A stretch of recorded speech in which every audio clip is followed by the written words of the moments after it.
같이 마음 전도하시고 묵도하심으로 하나님께 예배를 드리겠습니다.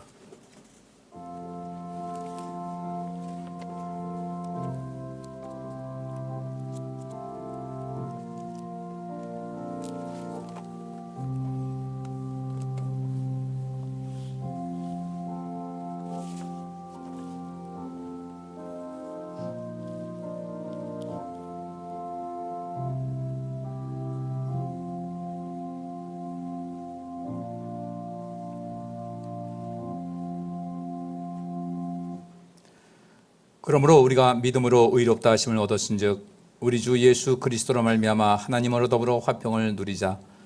또한 그로 말미암아 우리가 믿음으로 서 있는 이 은혜에 들어감을 얻었으며 하나님의 영광을 바라고 즐거워하느니라.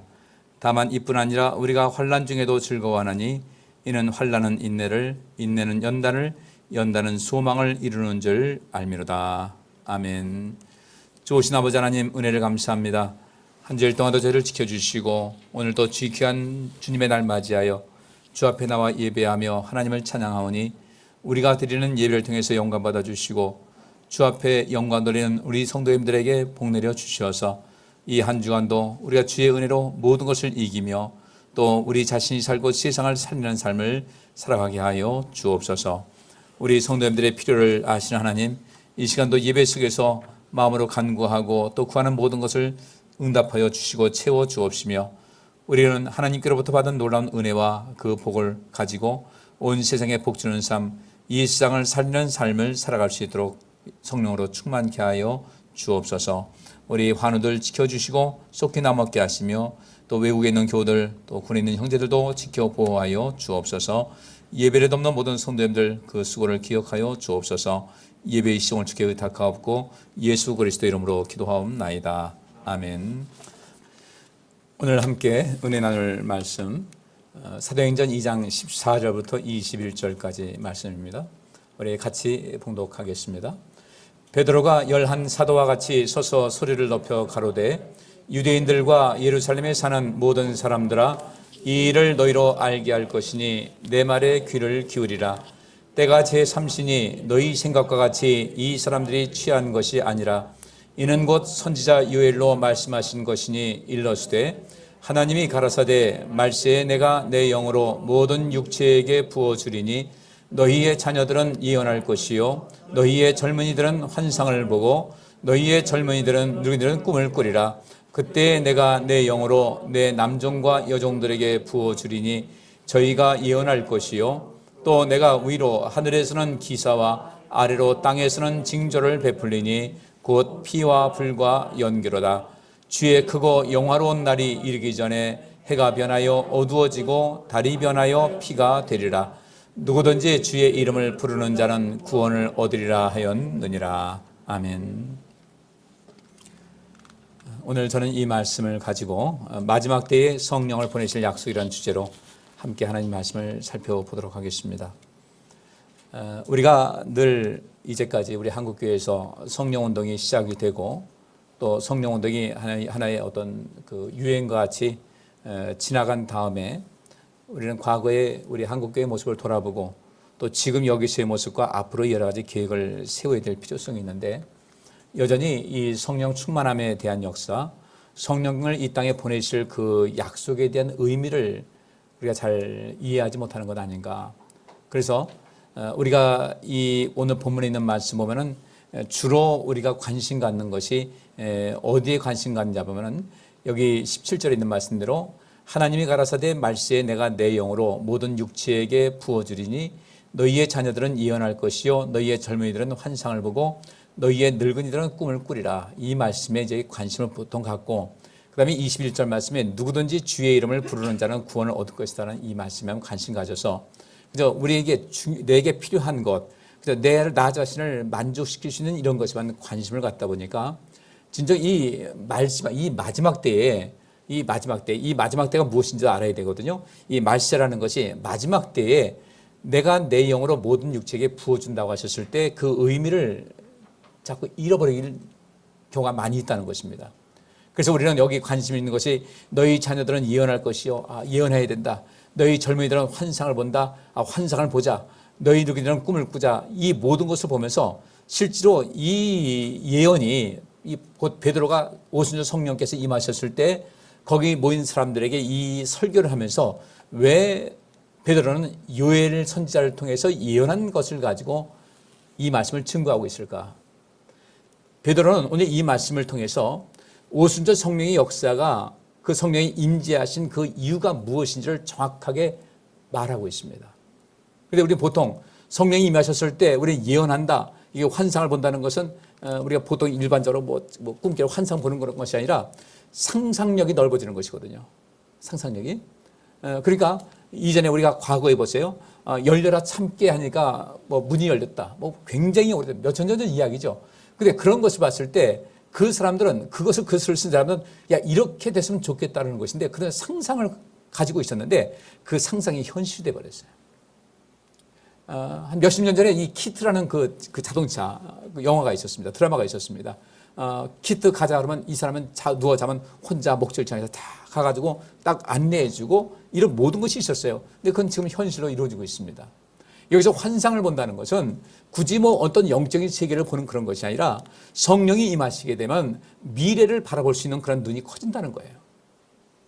미래의 어떤 희망적인 메시지를 이 세상에 줘야 되는 것을 말하는 것이 어떤 개인적인 환상을 보고 어떤 것을 들었다 이런 것이 아니라 이 세상에 유익을 주기 위한 어떤 상상을 꿈꾼다. 그 상상이 우리 현재의 우리 이 현실로 성취될 수 있는 그런 그 추진력도 있어야 되고 그래서 우리 자녀들은 예언할 것이다. 환상보다 꿈을 꾼다는 이 말씀은 그건 무엇을 의미할 것인가? 실제로 이 말씀을 전체를 이해하기 위해서는 요엘서 전체를 살필 필요가 있어요. 요엘서를 전체 살피지 않게 되면은 이 성령 운동한다는 것이 여전히 잘못될 수밖에 없습니다. 지금 이 시대에 성령 운동한다, 뭐 은사 이 모든 걸 볼 때 철저하게 인간 중심적이에요. 철저하게 이기적인 방법으로 하나님의 그 성령을 소환하고 있다는 겁니다. 하나님께서는 전혀 그런 뜻이 아닌데 그래서 여기서 이 말씀을 보면서 우리가 그동안 놓치고 있었던 것이 무엇이냐면은 여기 19절 말씀에 또 내가 위로 하늘에서는 기사와 아래로 땅에서는 징조를 베풀리니 곧 피와 불과 연기로다. 주의 크고 영화로운 날이 이르기 전에 해가 변하여 어두워지고 달이 변하여 피가 될 것이다. 이것은 이 말씀에 피와 불과 연기가 있다. 달이 변하여 피가 된다는 것은 재앙입니까? 복입니까? 재앙이에요. 이 재앙의 시기에 이 선지자 요엘 선지자는 하나님의 신이 임해서 그 자녀들은 예언할 것이고 환상을 보고 꿈을 꿀 것이다. 그 여러 가지 어려운 가운데 있고 고통 가운데 있고 절망 가운데 있고 완전히 폐허하던 그런 속에서 오직 하나님을 바라보고 하나님의 뜻을 따라 사는 사람들에게 성령을 보내주셔서 그 성령 안에 있는 사람들이 이렇게 비극적인 상황이 펼쳐졌을 때 여기서 피와 불과 연기라는 것은 이 당시에 요엘 선지자 그 당시에 여러분 성경 보셨으니까 알 겁니다. 메뚜기가 창궐해 가지고요 엄청난 피해를 입었어요.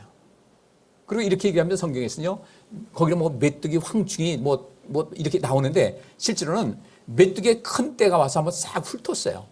훑고 남은 것이 있습니다. 남아서 또 다른 메뚜기가 떼 와서 훑어버려서 도무지 가축들도 뜯을 풀이 없을 정도로 그동안 농사 지어가지고 자기들 뭔가 먹을 수 있어야 되는데 농사 지어서 완전히 망쳐 그에 아무것도 거둘 수 없을 만큼 모든 것이 초토화돼 버렸어요. 요엘서에 그 나와 있습니다. 그리고 이 초장의 모든 풀도 다 뜯어먹어가지고 가축들이 그것을 먹을 것이 없었다고 그랬습니다. 그래서 그렇게 되다 보니까 하나님께 성전에서 제물로 드릴 어떤 곡식이 없어서 하나님께 제물도 못 드렸다. 가축들이 다 죽어버려가지고 어떻게 쓸 방법이 없었다. 사람들은 굶어 죽어가고 가축들도 죽고 하니까 얻을 것이 아무도 없는 이런 상태, 완전 절망적인 그런 상태. 그 당시 현실적으로 그런 일이 있었습니다. 바로 그때에 요엘 선지자가 여기 있는 말씀은 요엘 선지자가 바로 이 얘기를 했던 거예요. 그 절망적인 상황에서 하나님께서는 요엘 선지자를 통해서 이렇게 말씀하십니다. 이 백성들 하여금 회개하고 돌이켜서 내게 오라고 해라. 이들이 완전히 나에게서 멀어졌다는 거예요. 그리고 그 가운데서 이 심각성을 알고 이 모든 것이 왜 그랬을까? 우리 민족이 하나님께로부터 부르심 받아서 이 세상의 제사장의 역할을 감당해야 되고 하나님의 뜻을 이 땅에 성취할 수 있어야 텐데 그것을 못했다는 거예요. 사명을 완전히 잃어버리고 자기 욕심을 따라서 인간적인 생각 따라서 하나님을 멀리하는 가운데 결국 이런 결과를 가져왔어요. 이때 하나님께서 한 줄기 빛을 보여주십니다. 그 가운데서도 여호와께 돌아와서 그 민족의 죄를 회개하고 그들이 해야 될 일을 하지 못한 것에 대해 회개를 하고 돌이켜서 하나님께 간절히 기도하면 하나님께서 내가 그들에게 그들의 영에 내 영으로 모든 것을 채워줄 것이다. 그리고 그 가운데서 이렇게 피와 불과 연기라는 것은 무엇입니까? 곡식이 떨어졌어요. 먹을 것이 없습니다. 나라가 갑자기 경제적으로 푹 주저앉은 겁니다. 이 상태에서 국방력이 무엇이 있겠어요? 먹지 못하는데 어떻게 전쟁을 하겠어요? 주변에 있는 나라들이 밀고 내려옵니다. 이 요엘 선지자가 선포했을 때 그때는 어떤 상황인지 여러 가지 설이 있습니다. 바벨론에 의해서 멸망당할 때인지 아니면 이 아시리아에서 계속 위협을 줘가지고 고통을 당할 때인지 그것은 나와 있지는 않지만 분명히 이스라엘 백성들이 하나님 앞에 바로 서지 못해서 하나님 앞에 철저하게 죄를 지면서도 죄를 깨닫지 못하는 이들, 하나님께서 그들에게 경계를 주신 겁니다. 결국은 이 바벨론에 의해서 나라가 망했는데 이들에게 다시금 돌아오게 하기 위해서 그렇게 메뚜기 떼를 창고를 하게 해서 모든 것을 훑어버렸어요. 그런 가운데서 하나님께서 너희를 이 모든 것을 봤느냐, 이런 일이 왜 생긴 줄 아느냐, 너희의 죄 때문이다. 너희가 나를 떠났기 때문에 그런 것이라고 하나님께서 말씀하십니다. 그리고 하나님께서 요엘 선지자를 통해서 이 백성들 다시 한번 마음을 정리하고 다시 한번 힘을 합해서 내게로 돌아와라. 돌아와서 내게 부르짖는 사람들은 여기 있는 대로 누구든지 주의 이름을 부르는 자는 구원을 얻을 것이다. 이 주의 이름을 부르는 자는 구원을 얻을 것이라는 것이 바로 이 성령께서 임재하신 것과 동일한 역사예요. 근데 우리 이 말씀 볼 때 옆에서 내 남종과 여종들에게 부어주리니 저희가 이언할 것이요, 여기까지만 보고 뒤에 말씀은 안 보거든요. 그러다 보니까 이 말씀이 해석이 안 되고 그냥 헛다리만 짚는 겁니다. 아무에게나 성령 주시는 거 아니거든요. 이렇게 완전히 초토화된 상태에서 아무것도 희망이 안 보이는 이런 상태에서 오직 우리가 희망을 줄 것은 여호와 하나님께로다. 그래서 그 어려운 상황 속에서 하나님을 바라보고 하나님께 찾아와서 주의 이름을 부르는 사람들에게는 이 엄청난 그 비극 속에서도 그들을 도와줄 것이고 살려줄 것이라는 것을 말씀하고 있어요. 자, 나라가 먹을 것이 없습니다. 사방 나라의 주변 나라에서 침입해 들어옵니다. 막을 방법이 없어요. 그래가지고 그들이 와서 많은 사람들을 죽였습니다. 피가 난무합니다. 그곳에 있는 것을 다 불을 태워버립니다. 불이 납니다. 불이 나게 연기가 나죠. 그 불이 나고 연기가 되니까 어떻게 되냐면 해가 변하여 어두워지고 달이 변하여 피가 된다. 그 탄 모든 연기가 하늘을 가려서 햇빛이 비춰지지 않고 달을 가리고 별빛을 가린 거예요. 지금 이 당시 이 요엘 선지자가 이 말씀을 예언할 당시에 그 당시 유다 백성들, 그 유다라는 나라가 바로 이런 상태가 있었다는 것입니다. 이때 요엘 선지자가 그 중에서도 그들에게 살 길을 제공해 주는 거예요. 살 길을 알려주는 겁니다. 여호와께 돌아와라. 그러면 된다는 거예요. 자, 여기 말씀에서 베드로가 또 이 말씀합니다. 오늘 이 본문 말씀 이제 기록되죠. 요엘 선지자의 그 말을 인용하면서 얘기하고 그 다음에 이렇게 얘기합니다. 그러므로 여러분 이 일을 분명히 아십시오. 여러분이 십자가에 못 박혀 죽인 이 예수님을 하나님께서는 주와 그리스도로 삼으셨습니다. 이때 오순절 성령의 역사가 임했을 때요, 어떤 일이 있었습니까? 그들이 이전에 아시리아한테 괴로움 당해서 다른 나라로 포로로 잡혀가고 나중에 바벨론에서 나라가 망한 다음에 자기 의지와는 상관없이 온갖 곳을 다 끌려갔어요. 그리고 거기서 터를 잡았습니다. 몇백 년 지나는 가운데서도 그들은 그곳에서 여호와 하나님에 대한 신앙을 잃어버리지 않았어요.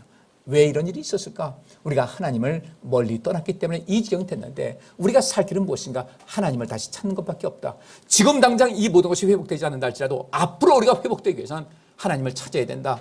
그래서 그들은 목숨 걸고 믿음을 지키려고 했던 겁니다. 오순절에 왔습니다. 오순절 잔치 아니에요. 명절 아니에요. 그 먼 곳에서 사람들은 교통편이 원만치도 않고 지금같이 교통이 좋은 것도 아닙니다. 한 달, 두 달 정도를 예고해 가지고 와서 거기까지 와서 하나님께 뭘 합니까? 예배를 드리는 그때 오순절 성령이 임했어요. 그들은 히브리어를 잘 모릅니다. 그들은 아마 헬라어라든지 그 외에 자기 사는 지역의 언어에 더 능통했을 거예요. 베드로와 이 사람들이 히브리어로 쭉 얘기를 하고 할 때 그들은 자기가 살고 있는 지역에 그 언어로 제대로 번역이 틀린 거예요. 하나님께서 동시통역을 해주셨다는 거죠. 성령께서 그렇게 하신 거예요. 거기서 그들은 다 놀랐습니다. 이거 어찌된 일인가? 이때 이 베드로가 이 속에서 설교를 하는 것이거든요. 그리고 거기 그렇게 와서 많은 사람들이 명절 지내려고 와서 함께 즐거워하고 있는데 이런 사건이 벌어졌어요. 이런 사건이 벌어졌는데 베드로가 하는 얘기가 요엘 선지자의 얘기를 하면서 요엘 그 시대의 상황을 보라. 그리고 지금을 보라는 거예요. 이 비유를 하셔야 돼요. 이 비유에 이 말씀이 온전하게 해석이 되는데 근데 우리는 성령 받으면 대박 나는 것 같이, 그렇죠? 성령이 임하시면 너희가 능력 받는다고 했으니까 성령 받으면 능력 받는다고 이렇게 하는데, 누구라도 아무나 성령 받을 것 같이 생각을 하는 거예요. 근데 분명한 것은요, 누구든지 주의 이름을 부르는 자예요. 그 주의 이름을 부를 때 건성 부르는 사람하고요, 정말 하나님의 나라, 이 세상에 하나님의 뜻이 이루어지지 않는 그 안타까움을 알고 이 세상에 대한 염려가 있고 하나님께서 원하시는 세상을 만들기 위한 간절한 마음이 있는 사람들, 바로 그 사람들이 진정 주의 이름을 불러야 되는데, 우리가 주의 이름을 부를 때 보통 무엇인가? 그냥 내 일상생활 속에 필요한 거예요. 무엇을 먹을까 마실까, 내 일상생활 돈 좀 많이 벌고 편안하고 이것만 생각하지, 나는 과연 하나님과 어떤 관계성을 맺고 있는가를 전혀 생각하지 못한다는 거예요. 여러분들, 하나님의 은혜 압니다. 은혜 없으면 살 수가 없다고 말을 하는데, 우리는 그 은혜가 무엇을 말하고 있습니까? 하나님의 은혜, 먹고 사는 것을 하나님께서 채우신 그 은혜입니까? 아닙니다. 하나님의 진정한 은혜는요, 하나님께서 나를 죽음의 자리에서 생명의 자리로 옮겼다는 사실이에요. 따라서 하나님의 은혜를 진정한 은혜로 알기 위해서는 나는 죄인이라는 사실을 절대적으로 인정할 수 있어야 돼요. 죄인이었고 여전히 죄인의 삶을 살고 앞으로도 그럴 수밖에 없는데, 바로 이 속에서 어떻게 하면 내 삶의 온전함을 누릴 것인가? 오늘날 그리스도인들은 죄에 대한 개념이 너무도 사라져 버렸습니다. 죄에 대한 인식이 없어요. 죄가 있기 때문에, 우리가 죄인이기 때문에 하나님께서 예수님 보내셨고요, 예수님이 이 땅에 오셔서 우리가 은혜를 베푸신 겁니다. 내가 죄가 없었다면 하나님의 은혜 없어요. 그래서 이 죄와 은혜라는 것은 수레의 두 바퀴와 같습니다. 우리 죄인된 우리를 내가 의인을 부르러 온 것이 아니라 죄인을 불러 회개케 하기 위해서 왔다. 근데 우리는 그 죄라는 것이 무엇인지 몰라요. 가장 큰 죄는 무엇인지 아십니까? 하나님 잊고 사는 것이 가장 큰 죄예요. 마땅히 부모님께 효도를 해야 할 텐데 부모님께 효도하지 않는 것 죄이듯이, 우리가 이 땅에 태어난 것이 우연히 태어난 것도 아니고, 특별히 우리가 하나님을 믿는 가운데 하나님의 자녀 삼으셨습니다. 우리의 죄는 또 한 가지 무엇입니까? 우리는 이 세상에 변화를 줘야 되거든요. 이 세상 살려야 되거든요. 그리고 내가 죄인인 것을 알아야 돼요. 근데 내가 죄인인 것을 알지 못하다 보니까 하나님의 은혜가 더디 온다는 거예요. 내가 죄인인 것을 알았을 때, 깨달았을 때, 하나님 내가 죄인입니다. 죄의 말씀대로 살지 못하는 죄인입니다. 하나님께 고백하면서 이것을 어찌합니까? 봤을 때, 그때 내가 진정한 죄인이라는 사실을 깨달았을 때, 그때 누군가의 삶에 어떤 실수가 있을 때, 나도 그런데 과부사장 호라비가 간다고요. 나도 그런데 하면서 그 사람을 정죄하고 비난하고 판단하기 이전에 그들의 손을 잡아주고 우리 같이 살아갑시다 해야 되는데, 이 죄에 대한 의미가 전혀 상실돼 버렸어요. 그러니까 하나님께 나오는 것조차도 발걸음을 더디한다는 거예요. 남을 용서하는 거예요. 내가 죄인인 것을 깨닫는 사람이 내 죄를 정확하게 인식을 하고, 하나님 어찌합니까? 죄 용서하옵소서. 이렇게 할 때 그 내가 누군가를 용서할 수 있는데, 내가 의인이라고 생각하는데 어떻게 남을 용서할 수가 있겠습니까?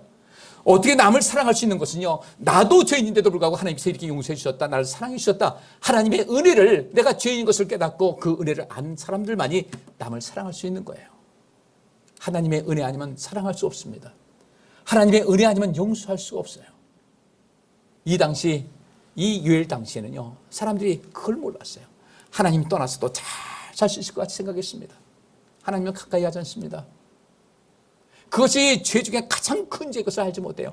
하나님 떠나 있으니까 마치 우리가 물을 마시지 않으면 목마름 같은 것이 있을 텐데, 하나님 떠나 있으면 내 영이 목마르거든요. 내 영이 목마른 것을 전혀 알지 못해요. 이것이 비극이라는 겁니다. 하나님을 떠나 있으면서도, 하나님을 섬기는 데서도 여전히 나태한 가운데 있으면서도 나는 아무렇지도 않다, 별 문제 없는 것까지 편안하게 살아가는 것이, 이것이 인생의 최고의 비극이라는 거예요. 오늘 그래서 요엘 선지자는 성령이 임하셨을 때, 이 성령이 임하신 가운데서 이 베드로가 외치는 것이 누구냐면 예수 그리스도예요. 마지막 때, 이 마지막 때는 뭡니까? 예수님께서 마가복음 1장 15절에 그 말씀하셨어요. 때가 찼고 하나님 나라가 가까웠으니 회개하고 복음 믿으라는 겁니다. 때가 찼다는 것은 무엇입니까? 하나님께서 일정한 어떤 기시기를 맞춰놨어요. 이 시기까지 내가 참겠다. 그리고 이때 내가 내 아들을 보내겠다. 그 때가 찬 것이, 이것이 말세입니다. 이 말세라는 것은 성경 번역이 잘못됐어요. 말세 하니까 지금 말세지만, 이 말세라는 것은 에스카토스라는 마지막이라는 겁니다. 마지막. 하나님께서 계획하신 모든 것이 딱 시간이 딱 찼을 그 마지막입니다. 그때가 찼고, 그래서 그때 말세에 성령 보내주신 거예요. 그 말씀이 무엇입니까? 사람들이 전부 다 고통당할 때, 괴로움 당할 때, 여러분들 인생에 막다른 골목이 다다랐을 때, 그때 우리가 주님을 찾지 않습니까? 하나님께서 때때로 우리에게 어려움 주시는 것도 그래요. 지금 이 코로나 시기지 않습니까? 코로나 시기에 왜 왔을까? 그러나 이 코로나 시기는요, 요엘 선지자 그 당시에 그 상황과는 전혀 비교도 안 되는 거예요. 지금은요, 우리가 자가 방역하고 우리가 조심하면 안 걸리지 않습니까? 그래도 우리가 조금만 피해 다니면 안 걸리는데 그때는 피할 방법이 없었던 거예요. 산천초목이 완전히 쑥대밭이 된 겁니다. 아무것도 풀도 안 퍼졌고, 그러니까 가축들도 목 놓아 운다는 거예요. 사람도 먹을 것도 없고요. 우리는 주변 나라 가서 뭐 도움 청하고 하겠죠. 이 엄청난 비극 상황 속에서, 그들은 그 절대적인 상황 속에서 그들은 요엘 선지자가 이렇게 얘기합니다. 여러분들은 하나님께 돌아오시기 바랍니다. 여러분의 죄를 회개하고 하나님께 돌아오시기 바랍니다. 이 시대는 죄에 대해서 설교하면 별로 좋아하지 않아요. 왜 그런가? 나는 의인이라고 생각하기 때문에 그래요. 나는 아무 문제 없다. 여러분들, 우리는 이 죄인이라는 사실, 내가 죄인이기 때문에 예수님께서 오신 거예요. 예수님께서 우리가 죄인이 아니면 절대 오실 이유가 없어요. 그리고 그 예수님께서 왜 오시는가? 내 죄가 여전히 남아있으면 죽는다는 거예요. 그 가장 큰 죄가 무엇입니까? 하나님 멀리하는 거예요. 코로나 때문에 넘어진 김에 쉬어가는 이런 시대가 돼버렸어요. 여러분들, 지금 이 시대가, 이 종교가, 이 기독교가 얼마나 고난당하는지 아십니까? 코로나 한방, 이 코로나 가지고 정부에서는, 지금 현 정권에서는요, 기분 좋게 시원함 맛보고 있습니다. 왜? 교회 문을 닫아놨거든요. 교회에 만교회가 없어졌어요. 교회가 텅텅 비고 있습니다. 얼마나 기분 좋겠어요. 우리 기독교는 맥없이 코로나 하면서 맥없이 넘어지고 있습니다. 이 악한 세력에 의해서 이 사단의 세력에 지금 굴복을 하고 있는 거예요. 교회가 피고 있습니다. 우리 교회 마찬가지예요. 여러분들, 코로나가 힘들겠습니까? 산천초목이 초목이 된 것이 무섭겠습니까? 우리는 나도 모르는 새에 일상 코로나라는 것이 계속 외치는 가운데 이 어려움이 있는 거예요. 엊그젠가 여러분들, 행정법원에서 이 방역 패스에 대해서 의사들입니다. 유명한 의사들입니다. 이 방역시 문제가 있다. 이건 잘못된 것이다. 왜 이런 모든 것이 방역 패스를 지나치게 해가지고 우리 생존권을 박탈하느냐. 그래서 일부 인용됐어요. 이마트나 백화점이나 이런 큰 대형 마트나 백화점이나 그 패스 없이 출입 가능하게 해라. 뭐 열체권을 하겠죠. 이런 것을 통해서 이 종교, 기독교 압박이 얼마나 심한지 아십니까? 앞으로 현 정권 되면 계속 이렇게 될 거예요. 왜? 좌파들은 기독교 싫어하거든요. 서구사회는요, 이 독일도 그 기독교가 있는데 기독교에 좌파가 있고 우파가 있어요. 난 유럽의 좌파는요, 난 인정합니다. 그 나라 사람들은요, 세금, 보통 의사들 하면요, 세금 40% 50% 떼요. 적게 버는 사람은 세금 적게 떼고요, 많이 버는 사람은 세금 많이 띱니다. 그들은 기독교 사상에서 함께 살아가자는 거기 때문에 세금 많이 떼도 아무 말도 안 합니다. 지금 이 나라가 좌파가 어디 있고 우파가 어디 있어요. 죄다 정치하는 사람들 자기 배부르려고 하고, 이 속에서 우리 국민들은 맥없이 따라가는 거예요. 뭐가 뭔지를 몰라요. 기독교인들도 여기서 맥없이 굴복을 합니다. 그리고 코로나 때문에 교회 안 나간다고 주저앉아 있습니다. 하나님께서 뭐라고 하시겠어요? 코로나가 하나님보다 더 두렵습니까? 내가 산 것이 그분의 은혜인데 우리는 그분의 은혜를 까맣게 잊고 있어요. 하나님의 은혜를 까맣게 잊어버리고 지금 내가 와서 주일마다 예배 드리니까 문제 없을 것이다. 천만의 말씀이요. 우리에게는요, 이 세상을 살리는 제사장의 역할을 감당하는 그 사명이 있는 거예요. 근데 우리는 지금 힘을 잃어가고 있습니다. 그리고 말은 난 성령 충만하다고 그래요. 왜? 나 방언할 줄 아니까. 방언 가지고 얘기하지 마세요. 방언 안 받으면 성령 안 받았다고요? 고린도서 12장에 말씀하고 있습니다. 다 방언하겠느냐? 아니라는 거예요. 방언의 의미를 새롭게 해야 됩니다. 무엇이 이 성령 충만한 것에 대해서, 성령 충만한 이 모든 것이 무엇이 됐습니까? 독이 된 거예요. 지금 우리 다시 돌아보셔야 됩니다. 베드로가 외치는 겁니다. 성령이 임하는 이 가운데서 베드로는 외치기를, 이 성령 충만한 가운데 예언한다, 방언한다, 환상보다 이것이 아니었어요. 이 성령 충만한 가운데 사람들이 뭐라고 하냐면, 저 사람들 술 취한 것 같다. 왜냐하면 딴 사람이 됐거든요. 얼마나 용기가 많은지, 얼마나 힘이 있는지 딴 사람이 된 거예요. 그래서 그들이 얘기합니다. 저것들 술 취했나 봐. 그러니까 베드로가 하는 얘기가 여러분이 십자가에 못 박혀 주신 예수님을 하나님께서는 주와 그리스도를 삼으셨다. 그분은 그리스도셨다는 것을 얘기했습니다. 사람들이 이렇게 묻습니다. 이 말을 듣고 마음에 찔려 베드로와 다른 사도들에게 형제들 우리가 어떻게 하면 좋겠어가 했어요. 베드로가 이렇게 얘기합니다. 여러분 모두 회개하고 예수 그리스도의 이름으로 세례를 받아 죄사함을 받으십시오. 그러면 성령을 선물로 받을 것입니다. 성령을 어떻게 받는지 아십니까? 예? 성령 받으려면 어떻게 하는지 아세요? 열심히 기도하면 성령 받습니까? 아닙니다. 그런 기도도 포함되지만 우리는 철저하게 내 죄를 고백할 수 있어야 돼요. 하나님의 의를 이루기 위한 그런 기도가 있어야 되고요. 내가 그동안 이 세상 살면서 생명사에게 감당하지 못한 것 기도하셔야 되고 회개하셔야 되고요. 하나님 앞에 신실하지 못했던 것 철저하게 회개하셔야 됩니다.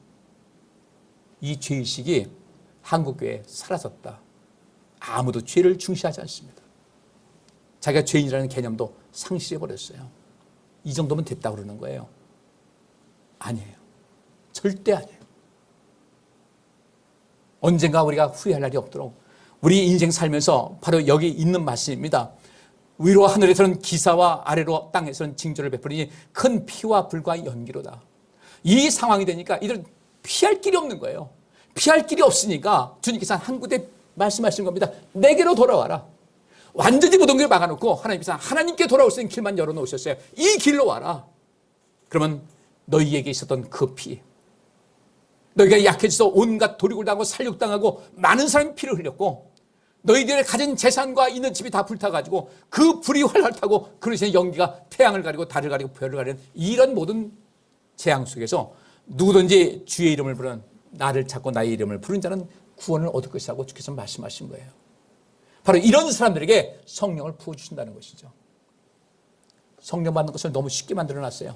우리 한국교회가요. 여러분들 성령 받으면서 내가 방언한다 예언한다 이게 자랑하지 마세요. 성령 받는 것은요, 성령 받아서 이 세상을 구원하라고 성령 주신 것이지 나 은사 받았다고 그 자랑하는 것 아닌 거예요.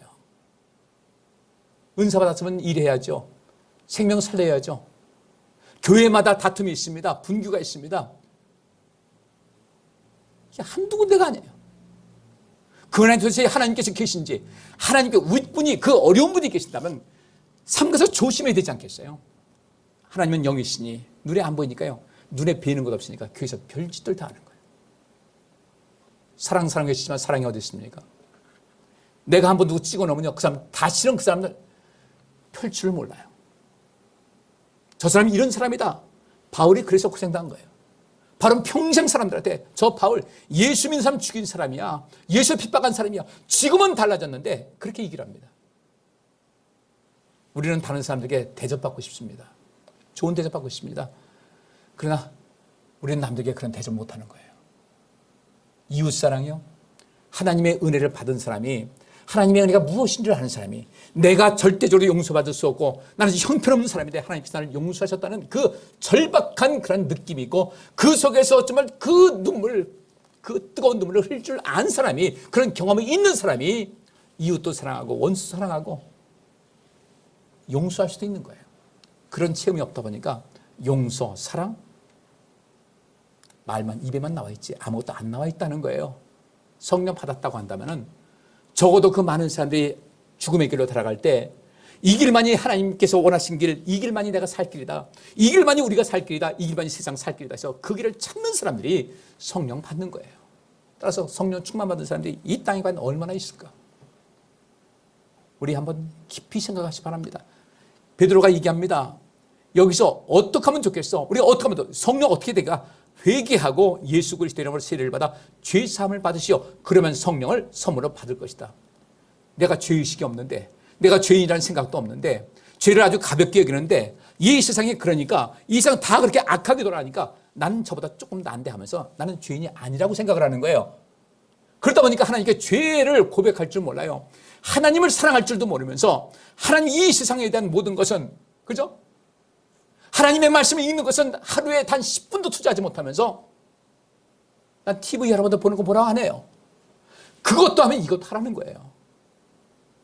세상을 향해서 그 즐거움과 그 인생의 눈에 안목의 정욕과 이 세상 모든 즐거움은 시간은 아낌없이 쓰고 하면서도 항상 하나님께 드리는 시간 뒷전을 밀리더라는 거예요. 이것만큼 큰 죄가 어디 있습니까? 그분께서 나를 살리셨는데, 그분께서 나를 살리셔서 사랑하셔서 살리셨으면 나도 사랑해야 되지 않겠어요? 용서해야 되지 않겠어요? 그분께서 나를 살리셨으면 내가 주님 앞에, 그분께서 내 생명의 은인이신데 나도 이제 주님께 시간 드려야 되지 않겠어요? 저라만한 뼈저리게 아주 시간 들여가면서 아주 온 마음을 다하면서 보면서 하나님 말씀 보면 귀찮은 생각 듭니다. 기도 안 합니다. 말씀도 안 봅니다. 주님을 향한 생각도 별로 안 합니다. 왜? 너무 편안한 거예요. 이러면서 말로는 나 성령 받았다고 그래요. 하나님께서 그 성령 주신 게 얼마나 소중한데 아무에게나 그런 일을 하겠습니까? 성령 받기 위해서는요, 철저하게 죄사함 받아야 됩니다. 근데 우리는 죄가 무엇인지 알지 못해요. 제가 요새 수요일마다 바울을 통해서 우리가 어떻게 의로운 사람이 되는가, 어떻게 죄사함 받는가, 이 하나님 말씀을 우리가 가지고 어떻게 다 이루겠습니까? 이 말씀 다 이룰 수 없어요. 우리는 이 하나님의 말씀에 기록한 것을 다 행해서 구원받을 길이 없는 거예요. 하나님께서 우리에게 우리 연약함을 발견하게 하신 겁니다. 너희는 이렇게 한없이 연약한 존재다. 그럼에도 불구하고 난 널 사랑한다. 아까 그 찬양 있잖아요. 욥의 찬양이에요. 욥의 노래. 네? 주신 분도 하나님이시고 거두는 분도 하나님이십니까? 욥이 재산 다 잃은 거야. 그렇다 치면 10명의 자녀 다 잃었을 때 얼마나 기가 막히겠어요. 건강도 상실했을 때 욥은 뭐라고 했습니까? 주시는 이도 하나님이시고 거두시도 하나님이시고, 그래서 그가 입술로 하나님께 범죄하지 않았다. 무엇 때문에? 무엇 가지고? 주는 선하신 분이다. 어떤 일이 벌어져도 내 생각에 상상이 안 될 그런 일, 모든 사람들을 저주받은 그런 모습이라고 얘기한다 할지라도 주는 선하신 분이시다. 그 진실 하나로 그거 하나 믿고서 살아왔어요. 이런 사람에게 복이 많은 것이지, 이래서 휘청거리고 저래서 휘청거리고 세상에서 즐거운 일, 좋은 일, 이런 모든 것은 내가 시간 아낌없이 투자하다가도 주님께 시간 다 드릴 때쯤 되면, 주님께 물질 드릴 때쯤 되면 그것이 아까운 생각이 들고 귀찮은 생각이 들고 뒤로 미루고, 우리는 과연 하나님 앞에 어떤 존재로 보이겠습니까? 이러면서 우리 어려움 당하면 주님께 날 도와달라고 기도를 합니다. 이것 회개하셔야 돼요. 코로나 때문에 우리 믿음 망가진 것 다시 회복하셔야 됩니다. 어떠한 상황이든지 저는 여러분에게 모든 예배 다 참석해야 된다고, 모두 다 버리고 나오라고 얘기하지 않습니다. 적어도 하나님께 나와서 할 수 있는 동안 하셔야죠. 주님께 내가 너 이렇게 못 나오냐 소명할 때 내가 이해한다, 이 정도 돼야 되잖아요. 그것도 아니잖아요. 이래서 안 하고 저래서 안 하고 세상에는 푹 빠져 있고, 어떻게 우리에게 성령의 충만함을 받을 수가 있겠습니까? 그래서 이 요엘서를 보게 되면요, 이 성령 받은 것이 쉬운 것이 아니다. 결국 이 우리가 성령 주신 것은요, 성령이 임하신 가운데 베드로가 말하기를 여러분이 십자가에 못 박혀 죽인 이 예수님을 하나님께서는 주와 그리스도를 삼으셨습니다. 여기 있는 말씀대로 하면요, 다른 것이 아니에요. 예수를 믿으라는 거예요. 예수님 믿으면요, 그 다음 무엇입니까? 예수님께서 우리에게 맡기신 사명 감당해야 되는 거예요. 예수님께서 이 땅에 오셔서 모든 일을 행하셨습니다. 완성하셨습니다. 승천하셨습니다. 그리고 우리에게 성령을 바로 보내주셨어요. 성령 보내주셔서 우리에게 임하심을 통하여 예수님의 분신이 돼서 예수님과 같은 그런 일을, 그 생명 살리는 일을 감당하라고 우리에게 주셨는데, 우리는 얼마나 이기적인지 하나님께 드릴 것, 하나님께 해야 될 것은 하지 않고 매번 하나님께 복 달라고 구합니다. 철없는 아이들 같지요. 이런 데서 어떻게 하나님의 은혜를 받을 수가 있겠어요? 죄가 있는 것에 은혜가 있는 겁니다. 그렇다고 해서 여러분에게 죄질라는 거 아니에요. 철저하게 내가 죄인인 것을 깨닫고 어떻게 하든 예수 그리스도의 형상 닮아가고 하나님께서 원하시는 생명사역, 나도 부족하지만 나도 이 생명을 살리는 데 힘을 다하겠다고 열심을 다하는 여러분 될 때 주의 성령이 임하실 것이고, 여러분 삶은 모든 것이 온전하게 될 줄 믿습니다. 우리 속에 있는 인간의 생각 다 빼버리셔야 돼요. 그리고 나는 죄인입니다. 늘 고백하고, 내가 죄인인 것을 고백할 그때에 비로소 이웃도 사랑하게 되고 원수도 사랑하게 되고 내 원수도 용서할 수 있는 그런 길. 근데 이웃 사랑하고 원수 사랑하고 이웃을 또한 용서하는 것은 이것 자체가 생명사역이라는 것을 알지 못하는 거예요. 성령 받은 사람만이 압니다. 이것이 생명사역이다.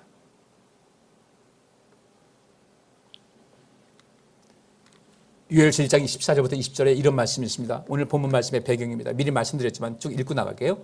너희는 특별히 금식일을 정하고 거룩한 모임을 선포하여 장로들과 이 땅 모든 백성을 너희 하나님 여호와의 성전으로 보고 여호와께 부르짖어라. 하나님을 떠나 있는 것 회개하라는 거예요. 내 마음이 주님을 더욱더 가까이 하실 텐데 내 마음 하나님께로 더 멀어지니까 내 발걸음도 하나님께로부터 멀어지는 거예요. 안 그렇습니까? 내 마음 멀어지니까 발걸음 멀어지는 거예요. 이건 상식이에요. 세상 그렇지 않아요. 내 속에 하나님이 계시다면, 내 생각 속에, 내 머릿속에 하나님께서 계시다면 우리는 분명히 인생 달라져요. 달라집니다. 달라질 수밖에 없는 거예요. 내 생각 속에 하나님이 없기 때문에. 하나님을 찾는 것도, 기도하는 것도, 말씀하는 것도 점점 시들시들해지는 거예요. 결국은 시들시들해지는 것으로 끝나면 괜찮은데 문제가 심각하다는 겁니다. 피와 불과 연기라는 그 사실이 전혀 여기서 아유 설마 그렇게 생각하지 마시자는 거예요. 그래서 여기서 이 얘기 납니다. 아 무서운 날이요. 여기서 이 메뚜기가 창궐해가지고 온통 나라가 쑥대밭이 된 이 상태에서 하나님께서는 요엘 선지자를 통해서 이렇게 말씀하시는 거예요. 너희는 특별히 금식일을 정하고 거룩한 모임을 선포하여 장로들과 이 땅 모든 백성을 너희 하나님 여호와의 성전으로 모으고 여호와께 부르짖어라. 여러분의 신앙생활이 이렇게 되시기를 주의 이름으로 축복합니다. 이렇게 되시면 돼요. 이렇게 안 되면 문제가 생겨요. 너무 떠나 있는 것 아닌가. 코로나 핑계대고 이것저것 해서 너무 핑계대는 거 아닌가. 곰곰이 생각해 보세요. 모든 일에 주님의 일이 뒷전을 밀리면 안 돼요. 가장 좋은 것들 해야 돼요. 가장 좋은 것. 아 무서운 날이요 여호와의 날이 가까웠으니 전능자가 보내실 파멸의 날이다. 이 요엘서는 주의 날이라는 말이 자주 나옵니다. 여호와의 날이라는 것이 이 1장과 2장에 여러 번 나와요.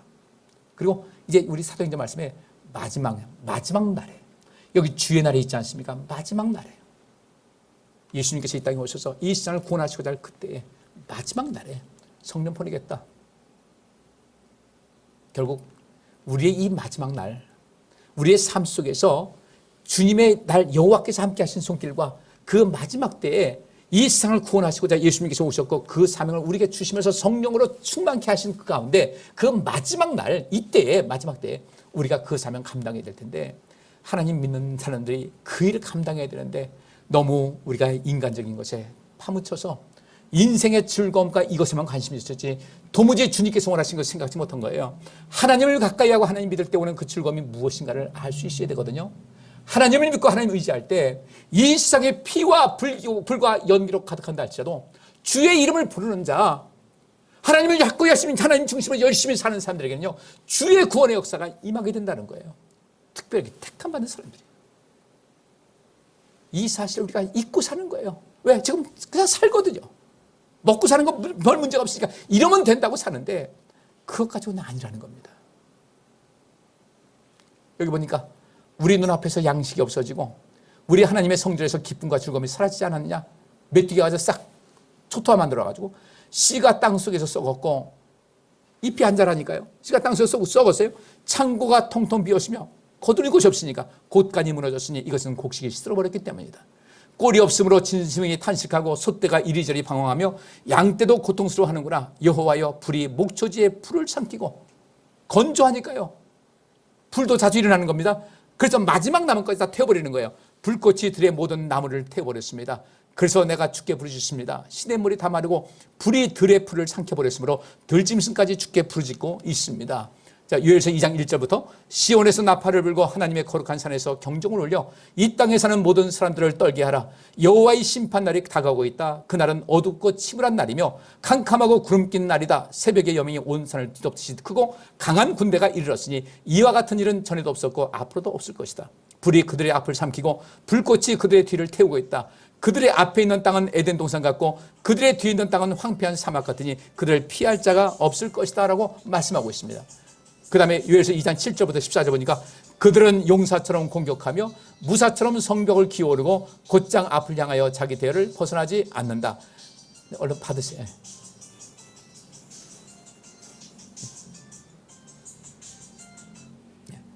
그들이 서로 부딪히지 않고 각자 자기 위치를 지키며 방어진을 뚫고 나가나 대열이 끊어지지 않는구나. 그들이 성으로 뛰어듭니다. 적들이 이들을 해치고자 하는 적들이 성으로 뛰어들고 성벽 위로 달리며 집 안으로 기어오르고 도둑까지 창으로 들어가니 그들 앞에서 땅에 진동하며 하늘이 떨고 해와 달이 어두워지며 별들이 빛을 잃는다. 왜요? 네? 이 전쟁 때문에 이 전쟁의 불 때문에 이런 일이 생겨나는 거예요. 그래서 여기 11절에 여호와께서 그 군대에게 명령을 내리셨다. 예를 들어 바벨론이라는 나라가 있다. 하나님께서 그 군대를 강하게 하신 거예요. 명령을 내리시고 그의 명령을 수행하는 군대는 그 수가 엄청나고 막강하다. 여호와의 날이 무섭고 두려우니 누가 살아남을 수 있겠는가. 이때 12절에 여호와께서 너희는 지금이라도 금식하고 울고 애통하며 진심으로 뉘우치고 나에게 돌아오라고 말씀하신다.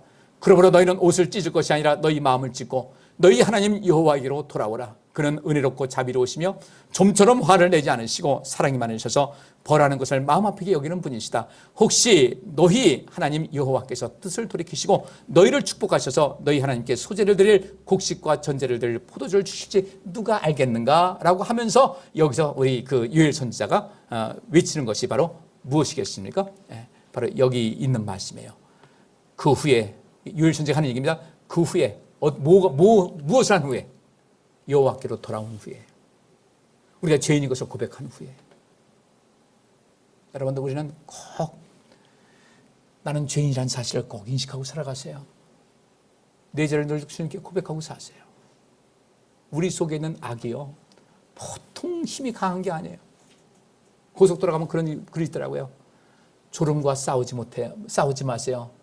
당신은 못 이깁니다. 졸음과 싸우려고 하지 마세요. 당신은 못 이깁니다.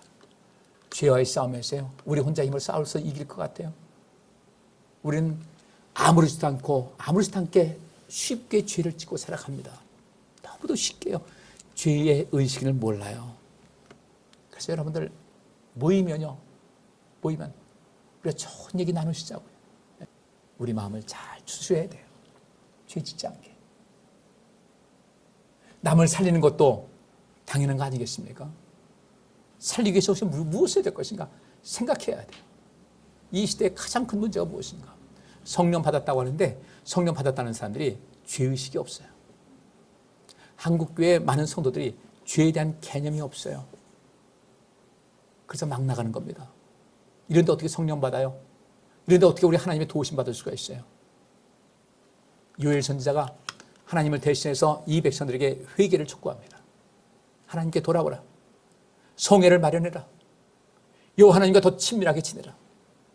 하나님을 떠나 있으면서도 불구하고 난 떠나 있지 않다고 하는 이런 어리석음을 버리고 하나님께 마음을 드리고 그분과 친밀하게 지내라는 거예요. 저도 여러분에게 그 말씀을 하고 싶습니다. 하나님과 절대 멀어지지 마세요. 주일만 기억하지 마시고 늘 주님 생각하시면서 그분의 말씀을 주목하면서 그분 말씀대로 살아가는 여러분 될 때 우리는 나중에 피와 불과 연기로 가득한 그런 때가 왔을 때 우리는 주님께로부터 구원받는 역사가 있는 것을 믿으시기 바랍니다. 그래서 이것이 바로 성령께서 임하신 것은 우리를 하여금 불과 연기와 피에서 벗어날 수 있도록, 그리고 이 세상을 살리는 그 주체가 될 수 있도록 하기 위해서 성령을 보내주신 거예요. 근데 성령께서 임하신 목적을 알지 못하고 성령 받으면 내가 무슨 은사 있다 이 은사만 가지고 외치고 있으니 이게 이 은사 운동 되겠습니까? 성령이 임하신 것이 우리를 살리라고, 피와 불과 연기로 가득한 세상에 되지 않기 위해서, 그렇게 되지 않도록 하기 위해서 하나님 앞에 바로 서고 하나님을 가까이 하고 이 세상을 살리는 역할을 하려고 성령 주신 것이지 다른 것 아니거든요. 성령 주시면서 예수 그리스도를 닮아서 예수님께서 이 땅에 오신 모든 것을 온전하게 행하기 위해서 우리에게 성령 주신 것이지 다른 것 아니에요. 능력이 뭐가 능력이겠습니까? 바로 그것이에요. 세상 살리는 것이 능력이거든요. 그래서 이 요엘 선지자가 그대로입니다. 그 후에 여호와께 돌아왔을 때, 이 요엘 선지자가 외쳐서 돌아오라고 외쳤을 때 그들이 금식하고 성회에 모여서 열심히 그 자기 삶을 구별해서 하나님께 드리면서 믿음으로 살아갔을 때 그 후에 내가 성령을 모든 사람에게 주어지겠다. 이 모든 사람이 누구입니까? 그렇게 돌아온 모든 사람에게입니다. 아무에게나가 아니에요. 그래서 너희 자녀들은 예언할 것이다. 왜? 그렇게 돌아서 가지고 하나님 앞에 바로 섬기니까 그 자녀들이 뭘 배우겠습니까? 우리 자녀들 뭘 배우겠어요? 여러분들 특별히 우리 자녀들 관심 많이 가지시기 바랍니다. 여기 있는 말씀대로요, 우리 자녀들을 살려야 되거든요. 그것이 성령 받은 목적이에요. 내 자녀들 하나님 믿지 않는데 안타깝게 기도하셔야 돼요. 물론 기도하시겠죠. 친정엄마라는 영화가 있습니다. 김혜숙 씨가 그 주연을 했는데 시골에 살아요. 그 딸이 어려운 가운데서도 잘 커가지고 결혼해서 가정을 이뤘는데 어느 날 이 딸이 찾아왔어요. 엄마한테. 너 웬일이냐? 엄마 보고 싶어 왔어요. 근데 갈 생각을 안 해요. 너 싸웠냐? 네 남편하고 싸웠냐? 아니에요. 안 싸웠어요. 근데 이 딸이 췌장암이 걸린 거예요. 그래가지고 이제 쉴 겸 온 거예요. 나중에 숨기다가 나중에 엄마가 알게 됐어요. 엄마가 울지도 않아요. 그걸 알고선 하늘이 무너진 것 같죠? 울지도 않아요. 근데 엄마가 비장하게 이렇게 합니다. 너 걱정하지 마. 너 누구도 못 데리고 가. 너 엄마가 살릴 거야. 내가 반드시 살릴 거야. 걱정하지 마. 걱정하지 말라고. 내가 너 살릴 것이라고.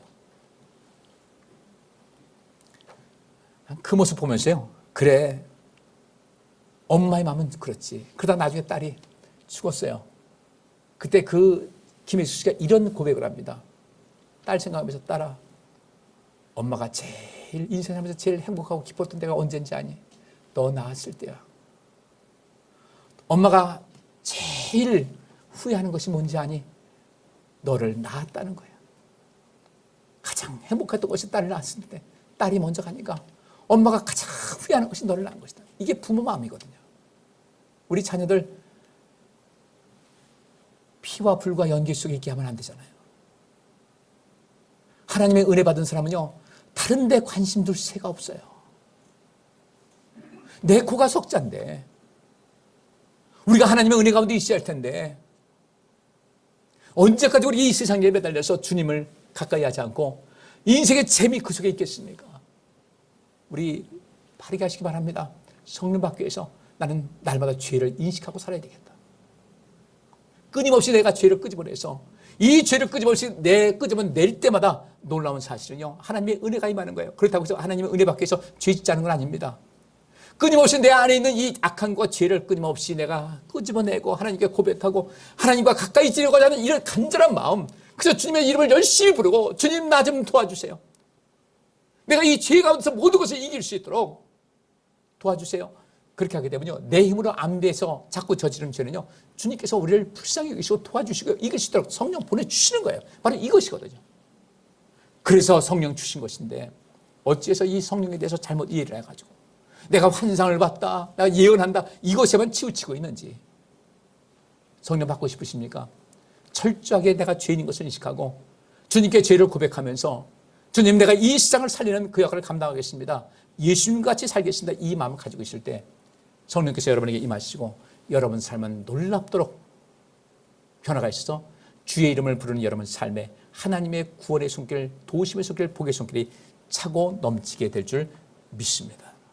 꼭 기억하셔서 오늘 여기 이 말한 대로 너희 자녀들은 예언할 것이고 너희들은 꿈을 꾸고 청년들은 환상을 보고 있어. 여기서만 마치지 말고 그 다음에 말한 대로 내가 하늘과 땅의 이상한 징조를 보여줄 것이며 곧 피와 불과 연기 기둥이다. 바로 이 상황 속에서 우리가 주님께 어떻게 해요? 누구든지 나 여호와의 이름을 부르는 사람은 구원을 얻을 것이다. 구원받는 여러분 되시기를 주의 이름으로 축복합니다. 내가 말한 대로 시온 성과 예루살렘에서 피할 자가 있을 것이며 살아남은 사람 중에 나의 부름을 받을 자가 있을 것이다. 여러분들이 그런 성도님 되시기를 주의 이름으로 축복합니다. 기도합니다. 주님, 우리의 겉모습은 주님을 가까이 하는 것 같으나 실상 우리 생활은 주님과 멀어진 삶이 되지 않게 하여 주옵소서. 내가 죄인임을 깨달을 때 비로소 하나님의 은혜가 무엇인지를 알게 되는데 하나님의 은혜라는 것이 어떤 육신적인 생활 속에 뭔가 체험받았을 때 그것이 은혜로만 생각하고 정작 내가 죽을 수밖에 없던 나를 용서해 주시고 내 죄를 용서해 주시고 천국 가게 하신 하나님의 은혜를 까맣게 잊어서 죄에 대한 개념도 없고 죄에 대한 의식도 없고 죄를 지으면서도 그런 모든 것이 죄인지를 알지 못하는 이러한 삶에서 벗어날 수 있는 저희들 되기를 원합니다. 우리가 온전하게 살아서 성령 받게 하시고 그 성령 받아서 이 세상을 살리는 저희들의 삶이 되게 하여 주옵소서. 분명히 피와 불과 연기로 가득한 세상이 올 텐데 그때 우리가 주의 이름을 부름을 통하여 구원받는 삶을 살게 하시고 이 세상을 그렇게 그 가운데서 고통받지 아니하도록 세상을 살리는 역할을 하는 저희들의 삶이 되게 하여 주옵소서. 다시 한번 간절히 간구합니다.